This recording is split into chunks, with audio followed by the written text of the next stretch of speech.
vous allez super bien. Moi, je suis contente de faire cette vidéo pour vous annoncer que j'ai mon permis. Vous le saviez parce qu'il y a pas mal de vidéos où vous me voyez conduire. Il y a aussi une vidéo entière où j'achète ma voiture. Du coup, en fait, c'est pas vraiment une annonce. Moi, je suis quand même contente de vous le dire. Pour de vrai, genre, toi et moi, là, en face, on se regarde dans les yeux et on se dit ouais, Zoé a son permis, c'est trop bien. Permis que j'ai passé aux États-Unis, pour ceux qui ne le savent pas. Et je vais commencer par dire une chose. Franchement, les treats, moi, j'ai jamais voulu conduire. J'ai jamais aimé la voiture. J'ai peur de la voiture. En fait, pour moi, dans ma tête, genre, la voiture, c'est quelque chose qu'on prend un peu trop pour acquis, parce que c'est quelque chose qui fait vraiment partie de notre vie quotidienne. Tous les jours, on prend la voiture pour aller là, d'un point A à un point B, mais on se rend pas compte à quel point c'est une grosse machinerie dangereuse. Et je trouve qu'on prend trop ça pour acquis et qu'on a trop la confiance là. J'aime pas, je sais pas, c'est bizarre, j'aime pas la voiture, j'ai jamais aimé la voiture. Donc j'ai jamais voulu conduire et j'ai toujours repoussé le moment de passer mon permis de conduire. Et ben franchement, dans le monde actuel, dans la société actuelle, hein, c'est pas quelque chose que je vous conseille de faire. En tout cas, moi ça a été une grosse erreur. Je l'ai payé de ma sueur, je l'ai payé de mon stress, je l'ai payé je l'ai payé, bah oui je l'ai payé, en cash, en liquide et en crédit, d'accord? Parce qu'en fait, j'ai toujours repoussé ce moment. J'habitais à Bruxelles, j'avais pas de truc, tu sais, t'as pas besoin de voiture, enfin si t'as besoin d'une voiture à Bruxelles, mais genre t'as les transports en commun, c'est plutôt bien desservi. Et après tu vas au Japon, donc tu vas un cran au-dessus où le Japon est très très bien desservi, sauf certaines zones ultra rurales, mais voilà. Et puis ma petite trite, tu bouges tes fesses là de trite, boum, aux États-Unis. Et là mon gars, là c'est une autre histoire. Parce que les États-Unis sont construits pour les voitures. C'est pas du tout fait pour les transports en commun, tout ça, c'est fait pour des gens qui conduisent des voitures. Et je pense que c'est pour ça que j'étais dans la merde, surtout parce que quand je suis arrivée en fait, c'était hyper compliqué. D'abord, j'ai emménagé à Atlanta, donc je me disais oh ça va encore, j'habite. Pour ceux qui ont vu mes vidéos sur mon appartement américain aux États-Unis, nanana, j'expliquais qu'en fait moi je prenais jamais les transports en commun ni rien parce que j'allais directement au supermarché à côté de chez moi. Du coup j'ai repoussé le moment, je savais que j'allais avoir un enfant mais je m'en battais les ovaires parce que je me disais bon écoute ça va, et en fait grosse flemme, et en fait aussi je me disais bon ça va être facile éventuellement, grosse erreur, oh mon dieu. Franchement, même si c'est pas pour conduire, je vais vous donner ce conseil. Vous me dites ce que vous en pensez en commentaire, hein. Après tu sais, le conseil tu le prends, tu le mouilles et tu le mets dans ton... C'est pareil pour moi, mais j'ai quand même envie de vous le dire dès que vous le pouvez. Mais passez votre permis de conduire, concentrez-vous dessus pendant 6 mois, vous étudiez votre permis, vous prenez 3-4 jours, vous étudiez le code, vous allez, vous réussissez, et puis vous faites directement vos leçons, et vous faites très très vite, on va laisser peser, comme ça tout est réglé, d'accord? Et c'est fini parce que moi, après je suis tombée enceinte, je disais à Moshi, mon mari, ouais, moi je le passerai quand je serai enceinte et tout, enfin je sais pas pourquoi je disais ça, enfin grosse excuse quoi. Grosse excuse. Et en fait j'étais très malade pendant ma grossesse, donc j'ai pas pu, et puis après Momo est né, et je peux vous dire, hein, passer votre permis de conduire avec un enfant, surtout dans notre cas parce qu'on était loin de tout, loin, on n'a pas de famille aux États-Unis, donc c'était pas genre oh Momo on va la laisser chez la grand-mère, on va la laisser chez le grand-père du côté du papa, la grand-mère la sœur, tout le monde là, non il y a personne, on était tout seul, donc on était un peu dans la merde, voilà. Et c'était horrible, genre pire période de l'année dernière. En fait, déjà j'avais peur des voitures et tout. Je suis pas à l'aise avec les comportements américains de manière générale. Pas parce qu'ils sont pourris, c'est tous des connards, nanana. Même si j'étais complètement de cet avis-là en arrivant aux États-Unis. Et c'est aussi une des raisons pour laquelle je voulais pas conduire, parce que pour moi, quand je suis arrivée aux États-Unis, je détestais, je voulais pas être là, nanana. Maintenant ça va, je me suis un peu habituée, j'ai ouvert mes chakras, tu vois ce que je veux dire. Mais je suis quand même pas à l'aise avec eux parce qu'en fait, bah, c'est pas vraiment la même expérience que ce que j'ai eu au Japon. Où au Japon, bah, je sortais, je travaillais, je devais interagir avec des gens, je cherchais du boulot et ainsi de suite, j'allais en cours, nanana. Alors que ici, je suis arrivée aux États-Unis et j'ai tout de suite été enfermée à la maison sans permis de conduire. T'as pas de permis de conduire aux États-Unis, t'as rien. Genre les Américains, ils te demandent pas ta carte d'identité. Ils te demandent ton permis de conduire. Tu percutes. C'est handicapant en fait de pas avoir son permis de conduire aux États-Unis. Mon mari il est pas américain, alors que quand j'étais au Japon j'interagissais que avec des Japonais. Je devais trouver du travail, je devais sortir put myself out there, chose que j'ai absolument pas eu besoin de faire aux États-Unis. Donc je suis moins confortable avec les gens parce que j'ai moins l'habitude d'interagir avec les gens, mais pas de manière superficielle, tu vois. Aux États-Unis, j'ai l'impression que j'interagis beaucoup de manière superficielle, genre bonjour, merci, au revoir. Les seuls moments où j'ai des conversations plus profondes avec des Américains, bah, c'est quand je vais au repas d'affaires de Mochi. Et la plupart du temps, il y a beaucoup de Japonais, donc en général, les Japonais restent avec les Japonais, les Américains restent avec les Américains et les Belges, ils sont tout seuls. Donc en général, je vais avec mon mari et donc les Japonais. Donc tout ça pour dire que les Américains, c'est pas genre tous des connards machin, mais c'est juste que j'ai du mal, quoi. J'ai beaucoup de mal avec la mentalité américaine. Je vais vous expliquer après pourquoi. Mais du coup, j'avais vraiment peur, j'avais pas envie, quoi. J'avais me retrouver sur les routes avec des voitures et tout, et les Américains qui ont pas de contrôle technique obligatoire, qui peuvent conduire à partir de 16 ans. Plus tard, j'ai appris avec horreur en étudiant mon permis que tu pouvais même conduire à partir de 14 ans aux États-Unis, voire même avant, en fait, si en fonction de ta situation familiale et tout, par exemple, hein, c'était un exemple qui était donné, tu vois. T'as des familles, par exemple, il arrive quelque chose aux parents, et du coup, t'as l'aîné qui peut avoir 10, 11, 12 ans, et vous habitez dans la brousse, forcément, enfin, faut pas aller très loin pour être dans la brousse aux États-Unis, hein, je vais être honnête avec vous, là.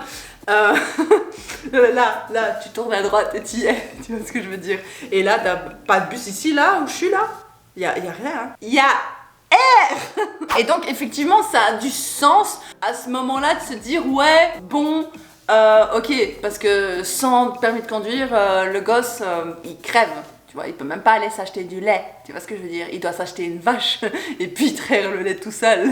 Je sais pas si vous vous rendez compte, peut-être, ça dépend où vous habitez dans le monde, mais c'est des distances, c'est des très très grosses distances. Pour aller faire tes courses, tu dois prendre ta voiture tout le temps. C'est pas comme en Belgique, tu descends à l'épicerie du coin, quoi. C'est vraiment, tout est loin, tout est grand, tout est écarté. Donc imagine moi j'ai déjà l'impression d'être dans la brousse ici, mais imagine habiter dans la vraie brousse américaine. Je vous jure, je suis déjà passée par là quand je voulais aller voir le truc de Walking Dead là près d'Atlanta et les zones de tournage et tout. Les routes c'est du gravier. Les routes c'est de la terre. Les routes c'est pas des routes, c'est de l'herbe avec des traces de route dedans, tu vois. Enfin, c'est vraiment, tu te retrouves dans des endroits tu roules pendant des kilomètres et des kilomètres, il y a rien, quoi. Je comprends, d'accord. Je sais que culturellement parlant, la situation géopolitique n'est pas la même, le climat n'est pas le climat du coup culturel n'est pas le même. Du coup, ça peut paraître normal pour certains Américains, surtout au plus tu habites dans le sud, au plus tu habites à la campagne, au plus les gens vont pas du tout tiquer quand tu leur dis ouais, il a 10 ans, il conduit, quoi. Donc ouais, mais c'est pas rassurant. C'est pas rassurant pour une bruxelloise comme moi, pour quelqu'un qui a habité à Tokyo avant. Non, it is not rassurant. Du coup, quand il a fallu se mettre pour le permis de conduire, j'ai pas dormi pendant plusieurs mois. J'allais dans le lit, je me couchais comme je pense près de 100% des êtres humains. Et je ne fermais pas les yeux. J'avais des crises d'angoisse, chose qui ne m'était jamais arrivée avant. J'avais peur à ce point-là, en fait. Je me dis, ouais, il y a des enfants. Et déjà, ils ont des... Après, il y a des enfants qui conduisent. Imagine des enfants qui conduisent avec des... Ah, ça fait peur. Pas à l'aise du tout avec la situation. Mochi et moi, on s'est beaucoup disputé pendant cette période-là, parce qu'en fait, dès qu'il se passait un truc, moi je voulais plus conduire. Hein. J'ai pété la boîte aux lettres ici devant. Je voulais plus conduire après, moi c'était mort. Et Mochi aussi, il avait peur parce qu'il me voyait paniquer au volant. Franchement, je faisais de l'hyperventilation au volant. J'étais comme ça. Je savais plus respirer. Surtout qu'aux États-Unis, c'est pas. Il y a beaucoup de camions. Mais c'est pas des petits camions belges là. Les camions aux États-Unis, c'est des gros bazars, tu sais, c'est le truc là. Quand tu te retrouves entre deux camions, là, t'es pas bien, t'es pas à l'aise. Surtout que dans ta tête, tu te dis, peut-être il a 12 ans, il a des... Mais en plus, il conduit un camion. c'est pas ouf, c'est pas ouf du tout. Donc, grosse panique, je faisais des crises d'angoisse terribles. Je voulais pas prendre le volant et le soir, quand Mochi rentrait du travail, je savais qu'on allait s'entraîner au moins pendant 2 heures. Et le truc aussi qui était chiant, c'est que comme mon mari il me parle en japonais, moi les termes de conduite, excuse-moi, mais je les connais pas en japonais. Enfin, franchement, quand t'as jamais parlé d'un truc, n'importe quelle langue, hein, t'as jamais parlé d'un truc, moi même en français, les termes de conduite, je les connais pas. Maintenant, si tu me demandes des trucs de conduite, là maintenant en français, je sais pas te les dire. Hein. À part maintenant le frein à main qu'il y a pas aux États-Unis, enfin pas dans ma voiture en tout cas aux États-Unis. Du coup, parfois il me disait un truc et je disais mais de quoi tu parles? Bref, j'avais pas le vocabulaire donc c'était encore plus chaud, donc on se disputait, il me disait ouais mais je t'ai dit de faire ça. Et je dis oui mais je connais pas moi, je sais pas de quoi tu parles. Et du coup on se séparait. ça partait dans des trucs, vraiment c'était pas ouf du tout. C'est l'instant pub pour la marche de Zoé. Tout est disponible sur Disprey, lien en description. Et pour ce qui est du coup du théorique, avant même de me mettre à la conduite, parce que je fais pas les choses dans l'ordre, moi, tu vois, moi je suis pas n'importe qui. Moi quand je fais une story time ou quand je vous explique un truc, j'explique mal. J'allais dire à l'envers, mais finalement je dis mal. C'est mieux, c'est plus, ça colle mieux à la réalité des faits, n'est-ce pas? Quand j'ai pris le manuel pour commencer à apprendre à conduire, il y a plusieurs choses qui m'ont fait tiquer. La première étant que je me suis rendu compte que le permis de conduire était vraiment quelque chose, une institution, mais genre c'est presque obligatoire d'avoir son permis de conduire aux États-Unis. Les gens se posent même pas la question que tu conduis ou pas, quoi. Enfin, après tu vas me dire c'est normal, je suis quand même une adulte. Mais je pense que ça doit être la même chose en Belgique, en France, quasi n'importe où, j'imagine. Mais un truc qui m'a fait tiquer, c'est par exemple dans le code de la route, j'ai appris que si un parent ne paye pas la pension alimentaire de ses enfants, on lui retire son permis. C'est à ce point-là. Donc le permis est vraiment utilisé comme une punition pour essayer de forcer les gens à rentrer dans les rangs. Donc ça peut avoir des trucs à la rien à voir, tu vois. On peut vraiment te retirer le permis pour te punir d'un acte qui n'a aucun rapport avec le fait de conduire. Tu vois, j'imagine que ça dépend des États maintenant, mais en tout cas là où je suis, c'était comme ça. Il y a en Géorgie également. Et ensuite, autre chose qui m'a choqué, mais fort, et là c'est un des trucs, et c'est tellement typique de la mentalité américaine, mais les trucs, c'est tellement... Moi je ne m'y ferai jamais. D'un côté je comprends, mais d'un côté, sérieux, vous allez voir, tu m'écoutes et après tu me donnes ton avis, mais d'abord tu m'écoutes. Vous allez peut-être pas trouver ça grave au début, mais genre de mon point de vue c'est grave. Dans le code et tout, il est écrit, quand vous conduisez, partez du principe que les autres ne font pas attention. Et moi je trouve ça, mais c'est vraiment, en fait, c'est un moyen d'un peu justifier le fait que les gens conduisent mal, tu vois. Et ça, je trouve pas ça bien, parce que c'est genre se dire, oh oui, enfin, tu vois, normalement, pour moi, dans ma tête, dans mon monde, et je sais que j'ai tort, mais quand même, dans ma logique, ça devrait fonctionner comme ça, mais je sais que dans le monde dans lequel on vit, ça ne peut pas fonctionner comme ça, ce n'est pas possible. D'accord? I am au courant et à l'électricité. Mais les gens, moi je pars du principe, ils ont leur permis. Je pars du principe, ils sont pas en train de prendre de la... Je pars du principe que les gens, ils font attention. Je pars du principe que les gens, ils ont pas forcément envie de mourir. Ils ont pas forcément envie d'avoir un accident de voiture. Encore moins aux États-Unis, quand t'as un accident de voiture, que tu dois te retrouver à l'hôpital pour un truc, un machin, tu payes des 100 000 euros. Dollars, pardon. Pour moi, en fait, c'est pas quelque chose qu'il faut dire. C'est pas normal que ce soit écrit noir sur blanc dans un manuel pour apprendre à conduire que il faut partir du principe que les autres ne font pas attention. Tu vois, ça devrait pas être écrit. Il devrait juste être écrit faites attention quand vous conduisez. Tu vois. Et si il est écrit faites attention quand vous conduisez, ne conduisez pas avec en état d'ébriété, ne conduisez pas sous influence. S'il est écrit ça, je me dis les autres. Ils ont étudié ça aussi.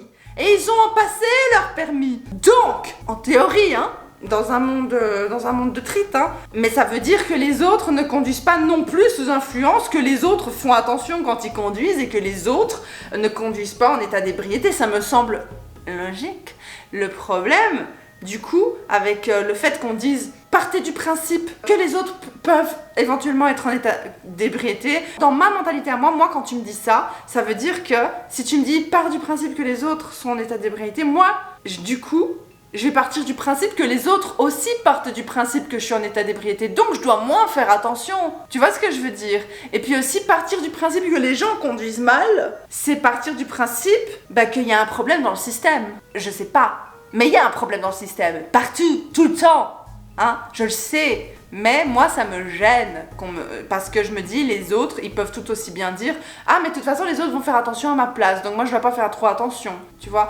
Du coup tu peux en fait justifier ta consommation au volant ou ta mauvaise conduite par le fait que de toute façon les autres vont quand même faire attention, tu vois. C'est une option en fait, tu vois ce que je veux dire. On te donne l'option de ne pas faire attention en disant ça. Et je trouve pas ça normal. Ça devrait pas être une option. Ça devrait pas être mentionné.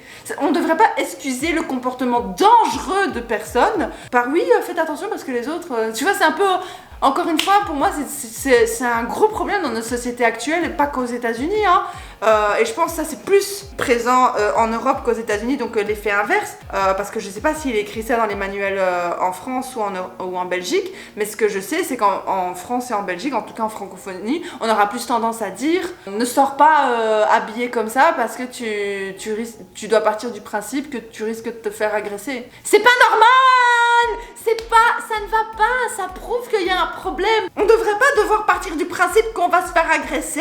Merde! Bref, je vais arrêter de m'énerver, mais en tout cas, je trouve ça intéressant de constater. Voilà, tout simplement. Du coup, la vidéo, elle est quand même assez longue, du coup, on va couper en 2 parties. On se retrouve pour la deuxième partie bientôt. Ça dépend si vous faites beaucoup de vues sur la première partie, parce que je vais pas me casser les ovaires à poster une vidéo. Non, je rigole un petit peu. Applaudissements pour moi, hein. J'ai quand même passé mon permis, c'est quand même une grande étape dans ma vie, je deviens une adulte, c'est quand même beaucoup. C'est beaucoup pour moi, ok. Et j'espère que cette vidéo vous aura appris des trucs, si pas appris des trucs, j'espère qu'elle vous aura diverti. Sur ce, on se fait des gros, je vous fais, toi tu me fais rien, moi je te fais des gros bisous.